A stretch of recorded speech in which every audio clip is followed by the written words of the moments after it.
하나님께서 히브리 성경에서는 가장 마지막에 기록된 역대기를 통하여서 다윗이라는 왕과 솔로몬이라는 왕을 기준과 정답으로 제시하시고 난 이후에 나라가 갈라지고 다윗의 가문이 이어지는 이제 다윗의 집안의 왕들의 이야기를 계속해서 우리에게 가르쳐 보여주시면서 하나님은 어떤 개념적인 것을 가르쳐 주시는 것이 아니라 살아서 이 땅 가운데 한 인생을 하나님 앞에 바쳤던 역사적인 인물들의 실제 삶과 역사를 통해서 지금 우리에게 가르쳐주고 있습니다. 그래서 다윗과 솔로몬이라는 기준과 정답 이후에 르호보암부터 시작하여서 우리는 10대 왕까지 살펴보았고, 오늘 본문은 이제 11대 왕 요담이라는 왕과 12대 왕 아하스라는 왕에게까지 이르게 되었습니다. 오늘 본문에 나오는 이 두 왕은 완전히 상반된 모습을, 전혀 다른 모습을 우리에게 보여주고 있는 것을 보게 되는데요. 먼저 오늘 27장부터 있는 요담의 모습을 한번 살펴볼까요? 요담은 하나님 앞에 어떤 인생을 살았는지, 실질적으로 이 땅에서 발붙이고 살면서 그는 어떤 인생이었는지 6절을 한번 보시면요. 1절에는 그가 왕위에 올랐다. 그가 25세 왕위에 올랐다. 16년 동안 다스렸다. 라고 말하면서 이제 그의 통치에 대한 총평가가 6절에 이렇게 나와 있습니다. 읽어보겠습니다. 시작. 요담이 그의 하나님 여호와 앞에서 바른 길을 걸었으므로 점점 강성하여졌다.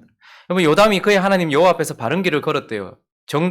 정답의 길, 그리고 하나님께서 제시하신 그런 길을 걸었다라고 말하고 있습니다. 이런 말들은 많은 경우에 왕들에게 쓰여졌던 표현입니다. 그런데 놀랍게도 오늘 7절 말씀을 볼까요? 7절부터 9절까지 읽어봅니다. 시작. 요담의 남은 사적과 그의 모든 전쟁과 행위는 이스라엘 유다 열왕기에 기록되니라. 요담이 왕위에 오를 때에 나이가 25세요. 예루살렘에서 다스린 지 16년이라. 그가 그의 조상들과 함께 누움에 다윗성에 장사되고 그의 아들 아하스가 대신하여 왕이 되니라. 뭐가 다릅니까? 6절에 나오는 그가 하나님 앞에 바른 길을 걸었다, 그가 강해졌다, 이런 표현들은 다른 왕들에게도 있었던 표현이에요. 그런데 대부분의 왕들이 어땠습니까? 그렇게 강하여졌고 하나님 앞에 바르게 가다가 중간에 삐끗거리거나 마지막에 삐끗거려서 대부분이 오점을 남겼단 말이죠. 그런데 놀랍게도 오늘 27장에 나오는 요담은 하나님 앞에 핀잔 하나 듣지 않고 그가 강하여졌다, 하나님 앞에 바른 길을 걸었다, 그리고 조상들과 함께 누웠다라고 말하면서 어떠한 오점도 없이 하나님께 칭찬되는 삶을 살다가 간 왕으로 우리에게 제시되어지고 있는 것입니다.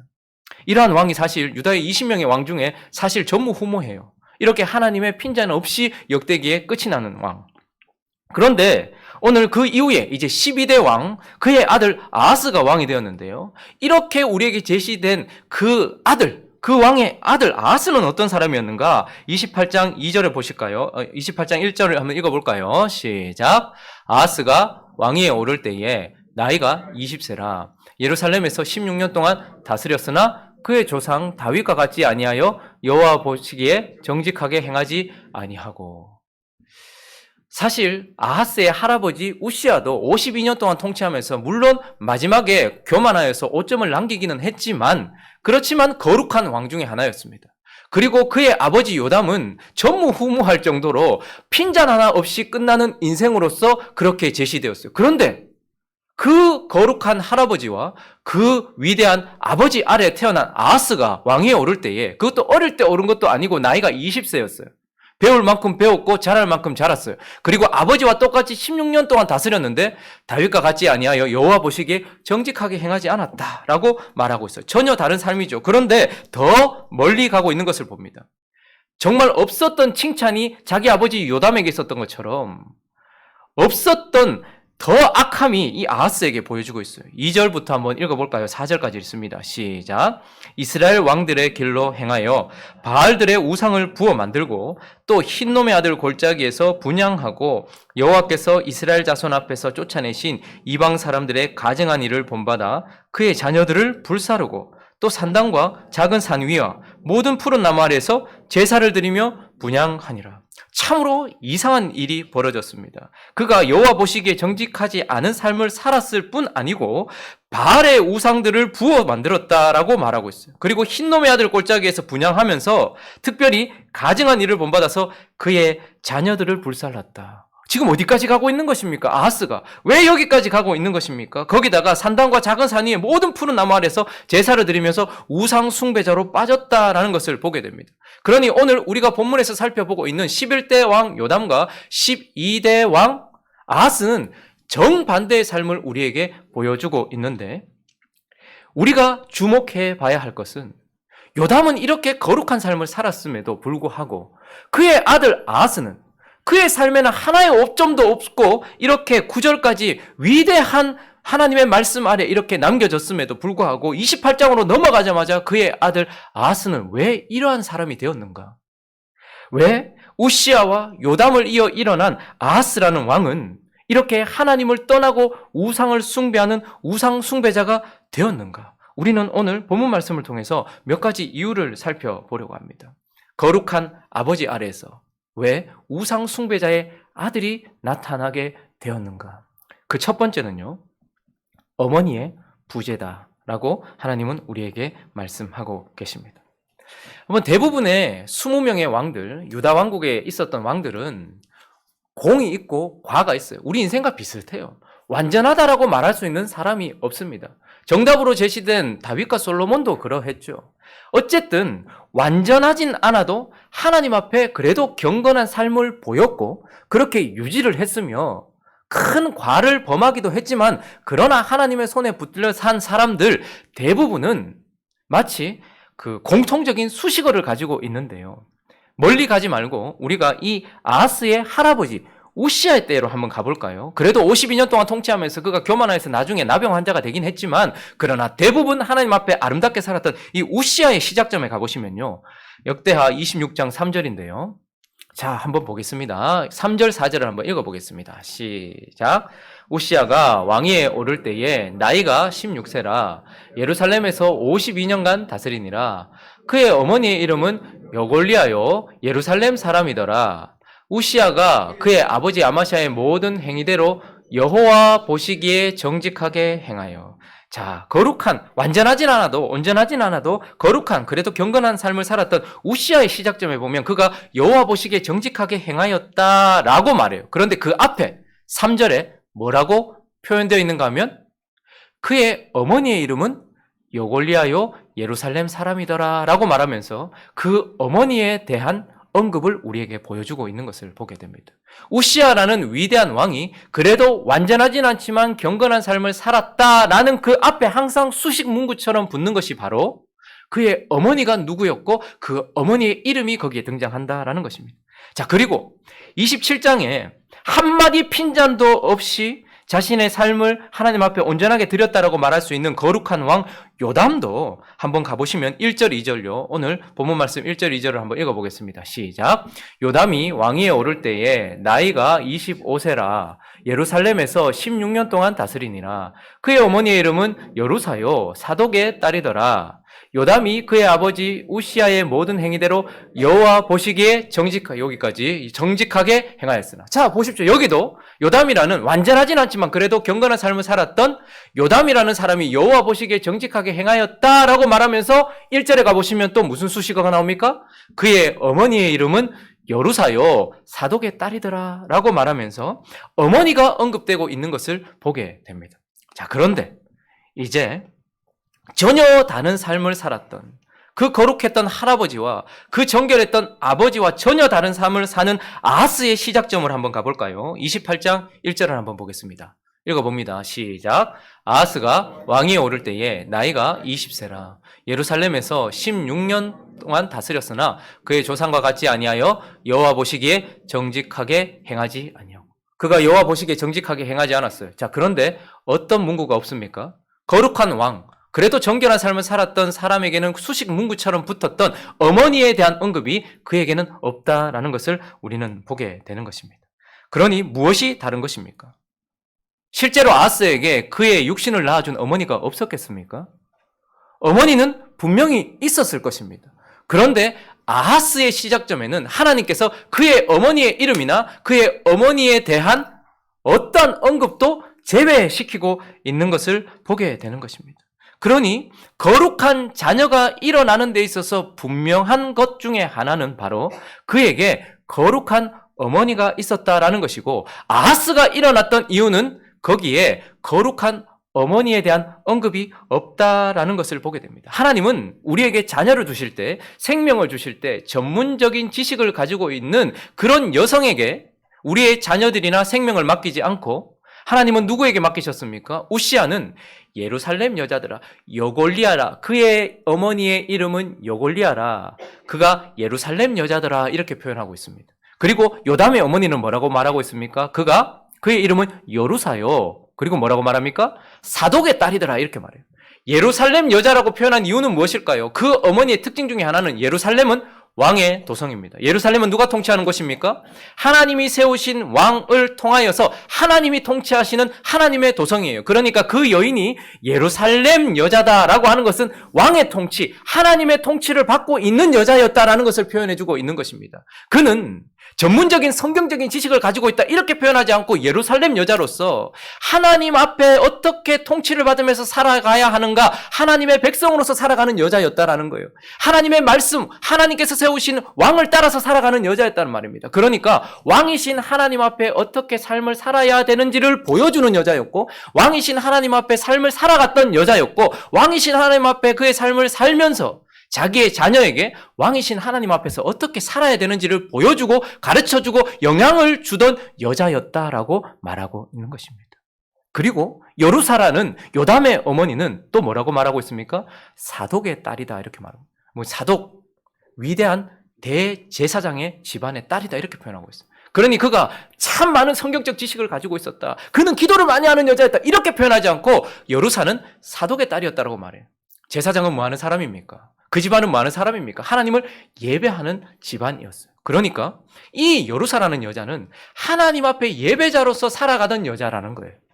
그리고 하나님 앞에 어떻게 예배하고 제사해야 되는지를 보여주는 여자고, 그리고 하나님 앞에 어떻게 예배하고 제사하는지를 가르쳐주며 자기의 자녀에게 그것을 전수하고 영향을 끼치던 여자였다, 이렇게 표현하고 있는 것입니다. 그러니 거룩한 자녀가 일어날 때에는 그래도 완전하진 않지만 하나님 앞에 아름다운 삶을 살았던 왕들이 일어날 때에는 예루살렘 여자처럼 하나님, 왕 대신 하나님 앞에 어떻게 삶을 살아야 하는지, 그분의 말씀에 어떻게 통치를 받아야 되는지, 그리고 그분의 뜻대로 살아가는 것이 무엇인지를 보여주는 하나님 앞에서 살았던 예루살렘 여자와, 무엇이 하나님을 예배하는 것인지, 제사하는 것인지, 어떻게 해야 되는 것인지, 회개는 어떻게 해야 되는 것인지를 보여주는 하나님 앞에서 생생한 하나님의 통치와 하나님을 예배하는 삶을 산 증인으로서 자녀에게 영향을 미치고 있는 여자, 그런 어머니가 있었다라는 것입니다. 그러나 안타깝게도 아하스에게는 그의 육신을 낳아준 어머니는 있었지만 왕의 통치를, 하나님의 통치를 어떻게 받아야 되는지, 왕을 어떻게, 하나님을 어떻게 제사해야 되는지를 가르쳐주는 그의 영적인 어머니는 없었다. 그래서 아하스의 삶 속에는 어머니의 이름이 부재되어 있다라는 것을 우리는 보게 되는 것입니다. 왜 우시아와 요담 이후에 아하스가 일어났는가? 물론 그의 개인적인 책임이 면책되는 것은 아닙니다만, 오늘 하나님께서는 우리에게 하나님의 통치를 받고 하나님을 예배하는 것에 대하여 실제로 살면서 자녀에게 영향을 미치던 어머니의 부재가 그를 낳았다라고 말씀하고 있는 것입니다. 자, 두 번째, 왜 그 거룩한 우시아와 그 위대한 요담 이후에 하나님을 떠난 우상 숭배자 아하스라는 자녀가 일어났는가? 그 두 번째는요, 아버지의 부재다라고 하나님은 우리에게 말씀하고 있습니다. 우리가 방금도 살펴보았지만 경건하게, 완전하진 않지만 하나님 앞에서 삶을 드린, 하나님 앞에서 그래도 거룩한 삶의 흔적을 가지고 있는 왕들에게 또다시 그들을 소개하면서 수식문구처럼, 수식어처럼 붙는 것이 있어요. 우시아를 다시 한번 살펴볼까요? 26장 4절로 한번 가보시겠습니다. 읽어보겠습니다. 시작. 우시아가 그의 아버지 아마샤의 모든 행위대로 여호와 보시기에 정직하게, 그가 여호와 보시기에 정직하게 행했어요. 먼저 있었던 수식어는 그의 어머니가 누구였는가 하였어요. 그리고 또다시 붙는 수식어가 뭡니까? 우시아가 그의 아버지 아마샤의 모든 행위대로라고 얘기해요. 아마샤는 완전한 삶을 살았던 사람은 아닙니다. 그럼에도 아마샤는 자신의 아들 우시아에게 영향을 미치고 있었던 사람이었다는 거예요. 하나님 앞에서의 삶을 영향을 미치고 있는 삶이었다라는 것을 우리에게 보여주고 있습니다. 자, 그리고 완전한 삶의 모범처럼 보여지는 역대하 27장의 요담, 이 요담의 이야기에서도, 그의 시작점에도 또 동일한 수식어가 붙어 있는데 27장 2절을 한번 읽어볼까요? 시작. 요담이 그의 아버지 우시아의 모든 행위대로 여호와 보시기에 정직하게 행하였으나. 여호와 보시기에 정직하게 행하였는데 또 요담에게 그의 어머니 여루사와 그가 사독의 딸이다라는 수식어와 함께 27장 2절에는 요담의 아버지 우시아의 모든 행위대로라고 말해요. 그러니까 이 요담은 그의 아버지 우시아를 보면서, 여러분 우시아도 잘 나가다가 강성해지고 나서 교만해지고 나서 나병 환자가 되었어요. 그리고 함께 섭정을 해가면서 그렇게 통치를 했습니다. 그러니까 그의 아버지 우시아는 이 요담에게 영적인 영향을 미치고 있었다는 거예요. 그게 좋은 영향력이기도 하지만 나쁜 본을 보이면서도 그것이 어쨌든 자기의 자녀에게 하나님 앞에서 살아야 되는 그러한 어떠한 삶에 대한 영향력을 미치고 있었다라는 거예요. 자, 그런데 오늘 그와 전혀 다른 삶을, 요담과 전혀 다른 삶의 샘플을 보여주고 있는 이 아하스의 시작점을 한번 볼까요? 28장 1절을 한번 보겠습니다. 시작. 아하스가 왕위에 오를 때에 나이가 20세라. 예루살렘에서 16년 동안 다스렸으나 그의 조상 다윗과 같지 아니하여 여호와 보시기에 정직하게 행하지 아니. 아하스에게는 어머니의 이름도 나오지 않고 그 거룩한 왕 아버지 요담의 이름도 등장하지 않는 것을 보게 됩니다. 좀 의아하지 않습니까? 요담이 이렇게 거룩하게 살았는데 왜 아하스에게는 성경 하나님 앞에서는 요담이라는 이름이 기록되어 있는데 아하스의 삶 속에는 그의 아버지 요담이라는 이름이 기록되지 아니하는가? 요담은 사실 아주 짤막하게 역대기에서 1절부터 9절까지 최고의 삶을 산 것처럼 보여져요. 아주 짤막하죠. 그러나 길게 이어지는 28장을 통해서 요담의 가장 큰 결점 중에 하나, 우리가 경계해야 되는 것 중에 하나를 보여주는 샘플이 되기도 합니다. 요담의 특징을 보면요, 그는 하나님 앞에 정말 거룩하게 살았고 최고의 왕이었습니다. 그러나 열왕기하로 한번 가보시면요, 15장 34절과 35절을 한번 읽어볼까요? 열왕기하 15장 34절과 35절을 읽습니다. 시작. 요담이 그의 아버지 우시아의 모든 행위대로 여호와께서 보시기에 정직하게 행하였으나 오직 산당을 제거하지 아니하였으므로 백성이 여전히 그 산당에서 제사를 드리며 분향하였더라. 요담이 여호와의 성전의 윗문을 건축하니라. 자, 요담이 우리가 역대하 27장에서 본 것처럼 핀잔 하나 없이 끝나는 인생이었지만, 그러나 그는 한 가지 결점이 있는데 뭐냐면 자기는 하나님을 잘 섬겼어요. 최고의 왕이었어요. 그런데 산당을 제거하지 않음으로 인해서 백성들은 어떻게 되는 거예요? 자신은 하나님 앞에 서 있는데 자신 아래에 있는 백성들에게는 영적인 영향력과 거룩의 영향력을 미치지 못하였던 그런 왕으로 남아있는 거예요. 자, 그런데 백성 안에 누구까지 포함되어 있는 것입니까? 오늘 27장 2절로 다시 와보시면요, 그 요담은 하나님 앞에는 거룩한 이름으로 남았지만, 왕으로서는 거룩하게 남았지만 백성들에게는 거룩을 미치지 못했어요. 백성들은 신경 쓰지 않았어요. 백성들이 어떻게 사는지는 관여하지 않았어요. 근데 그 백성 가운데 누구도 있냐 하면 2절 읽어볼까요? 시작. 요담이 그의 아버지 우시아의 행위대로 여호와 보시기에 정직하게 행하였으나 여호와의 성전에는 들어가지 아니하였고 백성은 여전히 부패했다. 그의 특징이 무엇입니까? 그의 아버지가 나중에 교만해서 성전에 들어갔다가 나병 걸린 거 보고 그가 또 아버지의 잘못된 점까지도 배웠어요. 그런데 백성은 여전히 부패했대요. 그 백성 가운데 누구까지 포함된 것일까요? 그의 아들 아하스까지도 포함된 거예요. 그러니 요담이라는 이름은 하나님 앞에서 거룩하게 산 거룩한 왕으로 이름을 남겼습니다. 그리고 백성들 가운데 그 백성들에게 풍족함을 남기고 평화를 남기고 좋은 외적인 것들을 남기는 왕이었어요. 그러나 거룩에는 전혀 영향을 미치지 못한 왕이었고, 심지어는 아들의 거룩, 아들의 영적인 삶에도 전혀 터치를 하지 않음으로써 아하스의 삶에 보면 그의 어머니의 이름도 없고, 아하스의 삶에 보면 그렇게 거룩하게 살았고 나라를 부강하게 만들었던 자기 아버지의 이름도 아하스의 이름에는, 인생에는 없는 것을 보게 되는 것입니다. 그러니 하나님 앞에서는 경건한 삶을 살았고 외적인 필요는 다 채워졌어요. 백성들에게 평화도 주었고 안식도 주었고 경제적인 부도 주었고 안정도 주었어요. 그리고 그 요담은 자기 자녀 아하스에게도 그 모든 외적인 것들은 다 채워줬겠죠. 돈도 벌어주고 넓은 집도 허락해주고 자유도 허락해줬을 것입니다. 그러나 한 가지, 하나님 앞에서 어떻게 살아야 되는지를 보여주지 아니한 왕, 그가 바로 요담이다라고 우리에게 말씀하고 있는 것입니다. 자, 그래서 아하스의 개인적으로 분명히 하나님 앞에 제대로 살지 못한 개인적인 책임이 분명히 있을 것입니다만, 그러나 하나님은 요담과 아하스를 함께 우리에게 제시하면서 아하스가 이렇게 된 이유에 대하여서 무엇을 강조하고 있을까요? 아하스의 삶 속에는 그의 인생에 왕 앞에, 하나님 앞에 어떻게 삶을 살아야 되고 하나님을 어떻게 예배해야 될지를 보여주고 나누고 함께 고민하며 나아가야 될 어머니가 없었다는 것과, 그리고 하나님 앞에서 거룩한 삶을 자신은 살았지만, 그리고 자녀에게 줘야 될 모든 외적인 것들은 주었지만 거룩한 삶을 살아야 될 것에 대한 책임과 징계와 관여가 없었던, 아버지가 없었던 그것 때문에 결국은 아하스라는 하나님과 상관없는 자녀가 일어났다라고 우리에게 말씀하시면서, 오늘 우리에게 우리의 자녀들의 신앙의 1차적인 책임, 가장 막중한 책임은 누구라는 것입니까? 그 자녀의 아비와 어미다라고 우리에게 말씀하고 있습니다. 하나님은 한 사람의 인생, 그리스도의 인생을 만드실 때 사회를 통해서도 우리를 다듬어 가시면서 우리를 그리스도인 만들어 가십니다. 그리고 학교와 우리의 주변에 있는 그런 것들을 통해서도 우리를 만들어 가십니다. 그리고 교회를 통해서도 우리를 만들어 가십니다. 그러나 1차적이고 가장 막중한 책임이 어디에 있다는 거예요, 결국은?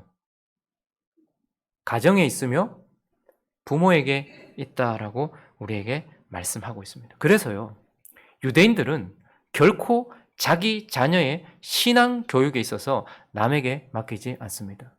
모든 유대인들이 성경에 정통하고 전문적인 지식을 가지고 있으며 성경을 잘 알아서 그렇게 말하는 것일까요? 아니요. 예수님 오시고 난 이후에 2000년이 지난 이때에도 나라도 없이 떠돌던 그들이 여전히 하나님의 백성으로서 자기의 정체성을 가지면서 2000년을 넘게 그 선민 사상을 가지고 있었던 이유는 무엇일까요? 다른 거는 다 맡겨도 자기 자녀의 신앙에 있어서는 누가 책임이라는 거예요? 그의 아버지와 어머니가 책임이라는 것을 그들은 알고 있었어요. 그래서 신앙에 있어서는 그 누구에게도 맡기지 않았어요. 그런데 한국 성도들은 어떻습니까? 우리는 우리 자녀들의 신앙을 누구의 책임으로 생각하고 있습니까? 여러분들은 여러분들의 자녀의 신앙의 책임을 누구에게 맡기고 있습니까? 수학은 수학 선생님이 맡기고, 축구는 축구 동아리 선생님에게 맡기고, 농구는 농구쌤한테 배우면 되고, 국어는 국어쌤한테 배우게 되는 것처럼 신앙과 성경은 목사한테 배우면 된다라고 말하면서 교육자에게 맡겼어요. 여러분, 그런데 아하스가 제대로 된 교육자가 없었기 때문에 이렇게 되었을까요? 놀라운 사실은 아하스의 때, 지금으로 말하면 그의 담임 목사, 지금으로 말하면 그의 영혼을 책임졌던 교역자가 누구였을까요? 이사야 7장으로 가보겠습니다. 이사야 7장 1절 한번 읽어볼까요? 자, 읽습니다. 시작. 우시아의 손자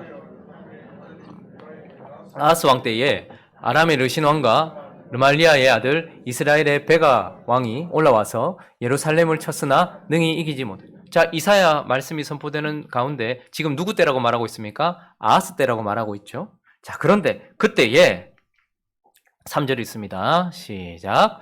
그때에 여호와께서 이사야에게 이르시되 너와 내 아들 스알야숲은 윗못 수도 끝 세탁자의 밭 큰 길에 나가서 아하스를 만나. 아하스의 담임 목사가 누굽니까? 이사야입니다.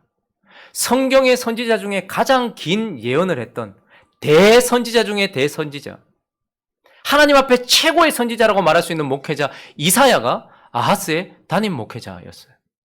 자, 그리고 더 놀라운 사실은 14절을 가보시면 그때 선포되어지는 말씀 한번 읽어볼까요? 시작. 그러므로 주께서 친히 징조를 너희에게 주실 것이라. 보라, 처녀가 잉태하여 아들을 낳을 것이요 그의 이름을 임마누엘. 인생 중에 가장 복된 말씀, 우리 인생이 받을 수 있는 가장 복된 말씀, 가장 감동적이고 가장 은혜되는 말씀, 가장 거룩한 말씀 중에 하나가 이 악한 아하스에게 이사야를 통해서 선포되어지고 있었어요. 그러나 아하스는 이러한 삶을 살았습니다. 우리는 어떻게 생각해야 될까요? 아하스에게 좋은 교역자가 없었기 때문에 그의 신앙이 이렇게 된 것입니까? 아니요. 하나님은 우리에게 말씀하십니다. 그 모든 것들을 다른 곳에서 배울 수 있지만 우리 자녀들에게 있어서의 영적인 생명, 우리가 마치 그들에게 육적인 생명을 주었던 것처럼 우리 자녀들에게 영적인 생명 또한 그의 부모에게 맡겨놓으신 거예요. 그래서 그 아비가 어떠했느냐, 그 어미가 어떠했느냐에 따라서 그 자녀들의 모습이 드러나고 있다라는 것을 우리에게 엄히 말씀하고 계시는 것입니다. 말씀을 정리합니다. 하나님께서 오늘 이 말씀을 우리에게 주셨는데, 여러분 여기 대부분 보면 다 자녀들을 두고 있는 부모들입니다. 이 말씀 앞에서 자랑스러울 만큼, 그리고 아무런 가책이 없을 만큼 그냥 나 스스로 괜찮다라고 말할 수 있는 이 말씀에서 벗어날 만한 사람이 있을까요? 저부터 포함해서 우리 모두가 우리의 자녀의 모습을 통해서 우리는 하나님 앞에 떳떳할 수 있을까요? 하나님이 왜 이 시점에 우리에게 이 말씀을 주시는 것일까요? 하나님이 우리를 절망시키시려고요? 너 봐라, 네 자식 꼬라지가 그렇게 된 이유가 네 때문이다. 하나님 지금 이 말씀을 우리에게 하고 싶으신 것일까요? 네 자녀가 제대로 신앙생활을 하지 않고 네 자녀가 세상이나 별반 다를 것 없는 아하스를 만들어낸 건 너 때문이야 라고 하나님 지금 그걸 지적하고 싶으신 것일까요? 물론 우리는 찔림을 받아야 합니다.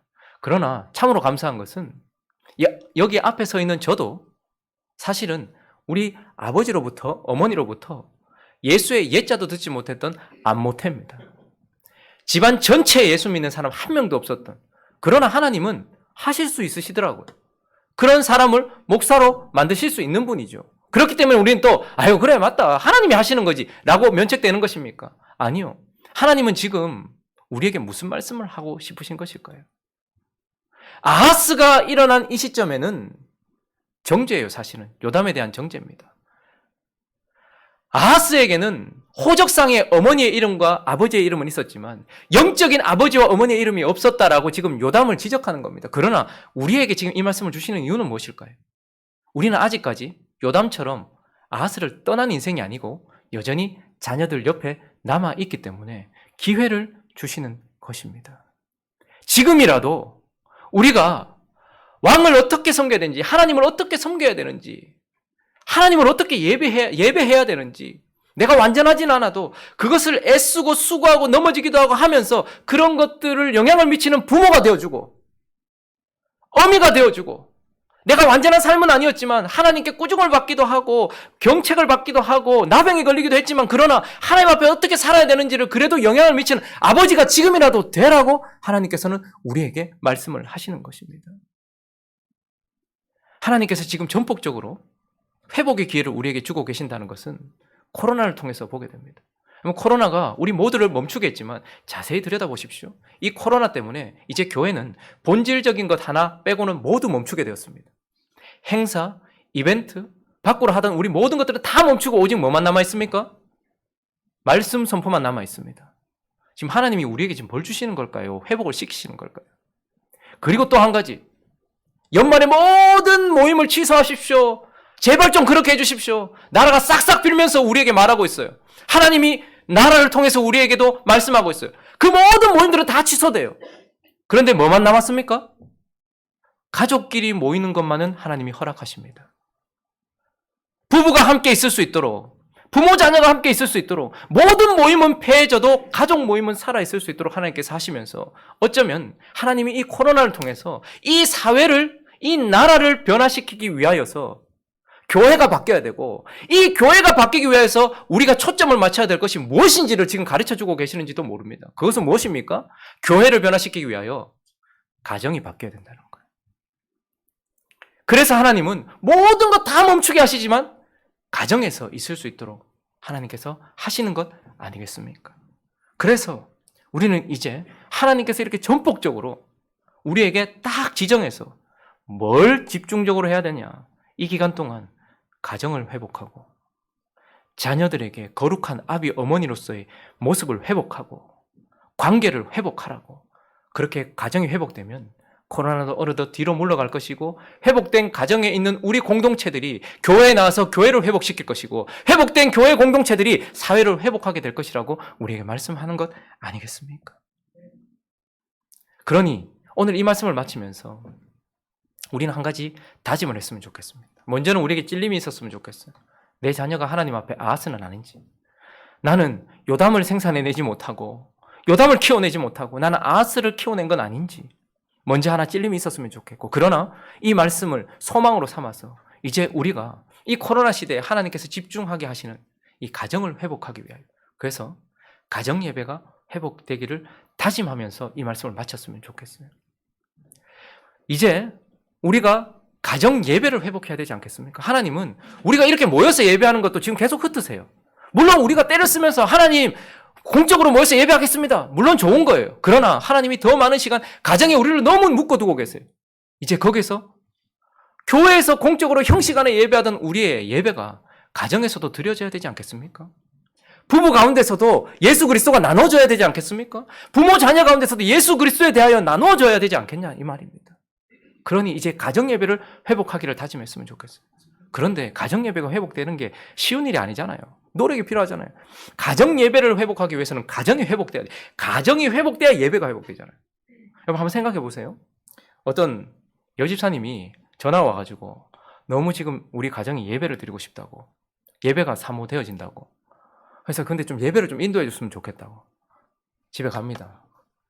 아, 예배가 사모되어가지고 가정에서 예배 좀 드리자고 애들까지 지금 다 지금 기다리고 있다고. 갔어요. 딸이 2명이 앉아있고 남편이 있는데 3명 다 얼굴이 죽을 상해요. 사모하는 줄 알고 갔는데, 그래서 이런저런 얘기하는데 대답을 하나도 안 해요. 딸한테 이름 묻고 그다음에 뭐 어떻게 지내냐, 하나는 대학생이고 하나는 고등학생인데 어떠냐, 대답을 잘 안 해요. 그러니까 막 예배 내내 뱀소리가 막 대답해라 씨.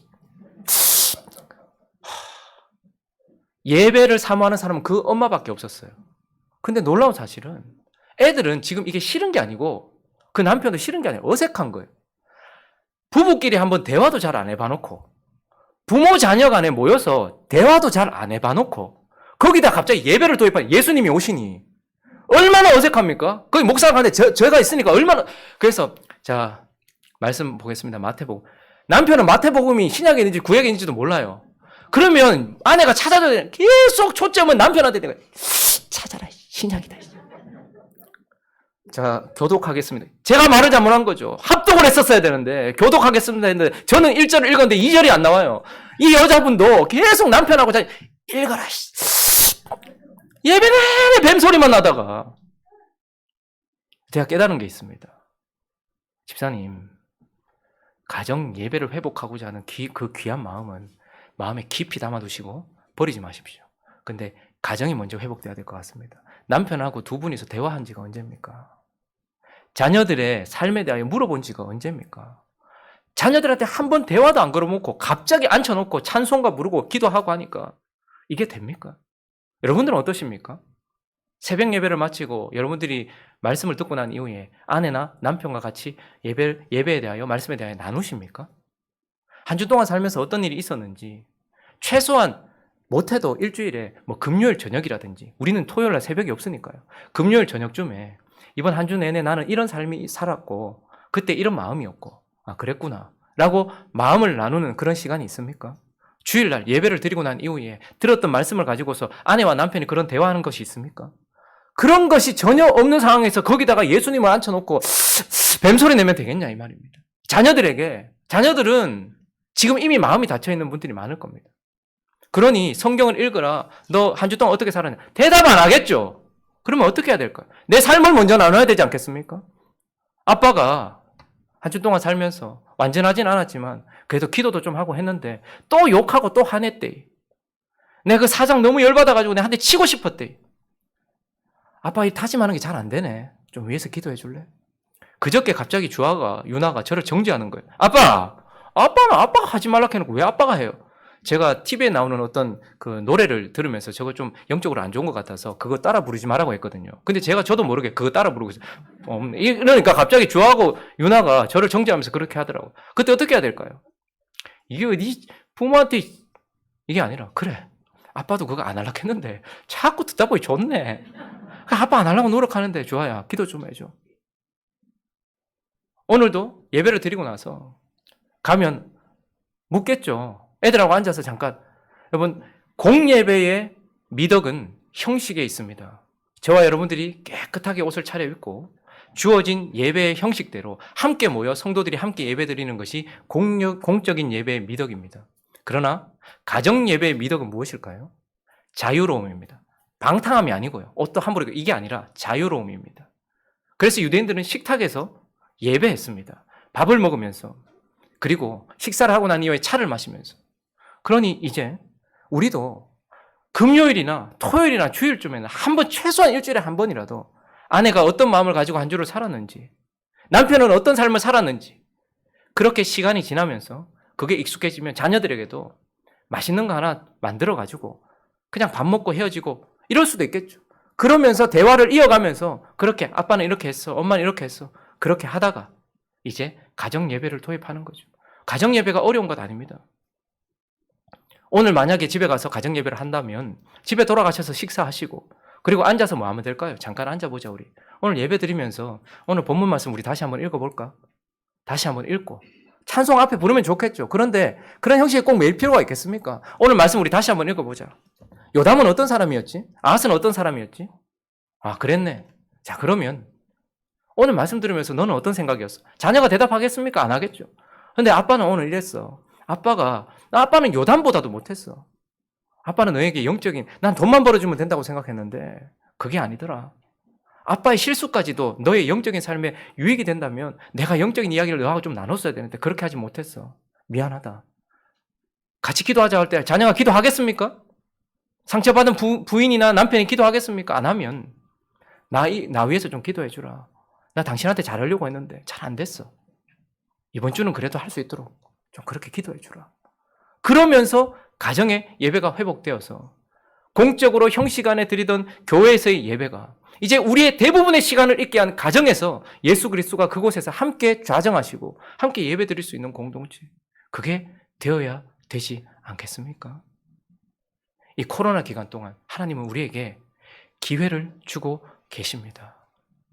가정이 회복되고 부부와 남편, 자녀와 부모, 남편과 아내, 이렇게 대화가 이루어지고 그 속에 예수 그리스도를 모시고 하는 예배, 여기까지 나아가서 지금까지 나는 아하스의 영적인 족보 안에 이름을 들여놓지 못한 아비와 어미였다면 이제 다시 한번 내 자녀의 삶 속에 예루살렘 여자 여골리아, 사독의 딸 여루사처럼 하나님 앞에 그런 삶을 살아가는 어미로서 이름을 올리고 부족하고 연약하지만 거룩한 삶을 살았던 그래도 아비로서의 이름을 그의 인생 가운데 올려서 내 자녀들의 삶 속에 나중에 내 자녀들이 하나님 앞에 섰을 때 내 자녀들의 삶 속에 내 거룩한 아버지와 어머니의 이름은 없습니다라고 말하는 그런 일이 없도록 오늘 우리가 우리 마음속에 다짐을 하면서 1.5단계 올라가면서 또 구역 모임을 멈추게 되었습니다. 그러나 우리는 새로운 모임을 시작할 것입니다. 가정에 돌아가셔서 가족끼리 모임을 시작하십시오. 그렇게 해서 가정이 회복되는 은혜, 예배가 회복되는 은혜가 있기를 예수 그리스도 이름으로 축원합니다.